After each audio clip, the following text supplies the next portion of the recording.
बड़ी खबर सामने आ रही है। राजनाथ सिंह के घर पर जो बैठक चल रही थी वो बैठक खत्म हो चुकी है। काफी देर तक ये बैठक चली है। गृहमंत्री राजनाथ सिंह के घर बैठक खत्म हो गई है। आतंकी हमले के बाद सुरक्षा पर यह बैठक बुलाई गई थी। राजन सिंह हमारे संवाददाता जुड़ चुके हैं ज्यादा जानकारी के साथ। राजन, इस बैठक से क्या कुछ निकला? देखिए, इस बैठक में ये तय किया गया है कि सुरक्षा हालात का जायजा लेने के लिए गृह मंत्रालय के अधिकारियों की बड़ी टीम गृह राज्य मंत्री हंसराज अहीर के नेतृत्व में श्रीनगर भेजा जा रहा है, जो वहां पर जाकर अधिकारियों से बातचीत करेगा कि सुरक्षा में कहां चूक हुई थी और डिप्लॉयमेंट को फिर से नए सिरे से इस तरीके से डिप्लॉय किया जाए ताकि जो सुरक्षा रूट है यात्रा के जाने का है पूरी मुकम्मल सुरक्षा दी जा सके। तो इसके लिए हंसराज अहीर गृह मंत्रालय के और खुफिया एजेंसियों के तमाम बड़े अधिकारियों के साथ दोपहर में श्रीनगर रवाना हो रहे हैं और साथ ही इस भी जोर दिया गया है कि जो आतंकी हमलावर थे उन्हें न्यूट्रलाइज किया जाए, उन्हें मार गिराया जाए, क्योंकि अगर आतंकी बाहर रहते दूसरे हमले को भी अंजाम दे सकते हैं। इसलिए ऑपरेशन तेज चलाया जाए आतंकियों के खिलाफ। साथ ही यात्रा के रूट को सिक्योर करने के लिए सीआरपीएफ से कहा गया है कि वहां पर रूट को पूरे तौर पर सिक्योर किया जाए और जो भी यात्री जा रहे हैं श्राइन के तरफ या फिर वापस आ रहे हैं उन्हें सुरक्षित उनके ठिकानों तक पहुंचाया जाए। और वो रजिस्टर्ड हैं या नहीं है, इस पर इससे ज्यादा जरूरी है कि उनकी सुरक्षा की जाए और साथ ही अनरजिस्टर्ड यात्री जो हैं उन्हें न जाने दिया जाए, इस पर जोर दिया जा रहा है। और साथ ही जो सबसे बड़ी खबर उभर कर आ रही है कि हो सकता है कि प्रधानमंत्री कार्यालय से मंजूरी मिलने के बाद यात्रा रूट पर सीआरपीएफ के साथ साथ सेना के डिप्लॉयमेंट को और बढ़ाया जा सकता है। फिलहाल 5 बटालियन सेना 2 पहलगाम रूट पर, 2 बागेश्वर रूट पर और 1 श्राइन के आसपास है। तो शुक्रिया राजन इस पूरी जानकारी के लिए। तो गृह मंत्री की ये अहम बैठक जो फिलहाल खत्म हो चुकी है, एक और बड़ी जानकारी आपको दे दें, इस वक्त की बड़ी खबर सामने आ रही है। सेना प्रमुख जनरल बिपिन रावत श्रीनगर पहुंचे हैं। सेना प्रमुख बिपिन रावत श्रीनगर पहुंचे हैं। नीरज राजपूत हमारे संवाददाता जुड़ चुके हैं ज्यादा जानकारी लेकर। नीरज, बिपिन रावत श्रीनगर पहुंच चुके हैं?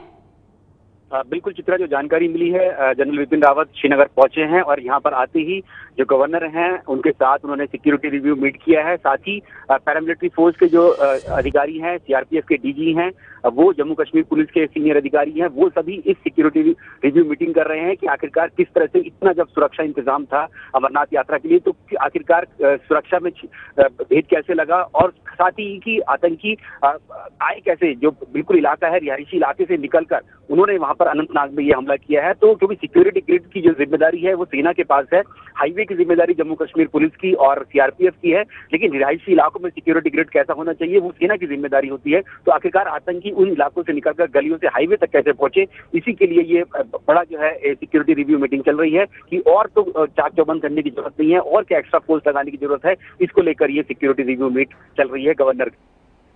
घटना बहुत ही दुर्भाग्यपूर्ण थी, दुखद रही है, लेकिन मैं अभिनंदन करना चाहता हूं, सैल्यूट करना चाहता हूं अपने कश्मीर के बहनों भाइयों का कि कश्मीर के समाज के हर सेक्शन ने कल अमरनाथ तीर्थ यात्रियों के ऊपर जो कायराना हमला हुआ है उसको कंडेम किया है। मैं बार बार कश्मीर की जनता को सैल्यूट करना चाहता हूं। समाज के सभी सेक्शन ने उसे कंडेम किया है और मैं कह सकता हूं कि कश्मीरियत की तरोताजगी आज भी कश्मीर के लोगों ने बरकरार रखी है। किसी ने इस हमले की सराहना कश्मीर में नहीं की है और हमला जो हुआ है वो तो आतंकवादियों का हमला था। और आज जब मुझे इस बात की जानकारी प्राप्त हुई कि समाज के सभी सेक्शन ने कश्मीर में इसको कंडेम किया है, इसकी निंदा की है,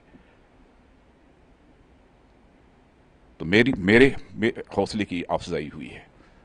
मैं पुनः कश्मीर की पूरी आवाम का अभिनंदन करता हूं, पूरी आवाम को मैं अपनी तरफ से सैल्यूट करता हूं।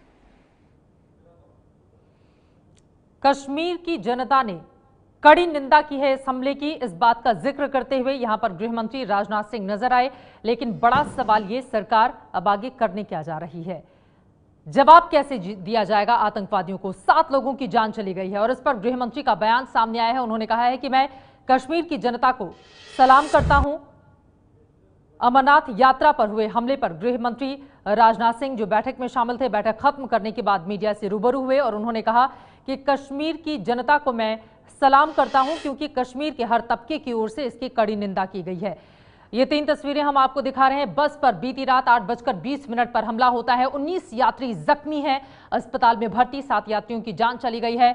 लश्कर का आतंकी इस्माइल है इसके पीछे, वही है मास्टरमाइंड जिसकी तस्वीर इस वक्त आप टीवी स्क्रीन पर देख रहे हैं। 7 लोगों की जान चली गई और उन्हें किस तरह से श्रद्धांजलि दी गई वो तस्वीर भी आपके सामने है। लेकिन सवाल ये, क्या सिर्फ कड़ी निंदा से ही काम चल जाएगा? क्योंकि कड़ी कार्रवाई चाहता है देश, इस वक्त देश उबल रहा है और वो चाहता है आतंकवाद को मुंहतोड़ जवाब दिया जाए। आतंकी हमले के पीछे कौन है? लश्कर के आतंकी इस्माइल ने इस हमले को अंजाम दिया है। 2 आतंकवादियों ने हमले के लिए 3 दिन पहले से ही रेकी की थी। बस को कब्जे में लेना चाहते थे आतंकी, बंधक बनाने की उनकी साजिश थी। एबीपी न्यूज को खुफिया विभाग के सूत्रों के हवाले से जो खबर मिली है उसके मुताबिक आतंकी हमले में लश्कर-ए-तैयबा और हिजबुल मुजाहिदीन दोनों का हाथ था। दोनों आतंकी संगठनों ने मिलकर इस हमले को अंजाम दिया। लश्कर का आतंकी इस्माइल हमले का मास्टरमाइंड बताया जा रहा है, जिसकी तस्वीर आप देख रहे हैं। गृह मंत्रालय को जो रिपोर्ट सौंपी गई है उसके मुताबिक इस्माइल के साथ 2 पाकिस्तानी और 2 स्थानीय आतंकवादी शामिल थे। हमले के लिए लश्कर के आतंकी इस्माइल को लॉजिस्टिक सपोर्ट हिजबुल के स्थानीय आतंकवादियों ने दिया था। बस पर खुली फायरिंग के दौरान आतंकी बस में घुसकर बस को अपने कब्जे में लेना चाहते थे। शुरुआती जांच में पता चला है कि इस हमले के लिए आतंकवादियों ने बकायदा 3 दिन तक इलाके की रेकी भी की थी। ये आतंकी भेड़ चराने वाले गरेडिये का भेष बनाकर इलाके में घूम रहे थे। ये है एबीपी न्यूज, आपको रखे आगे।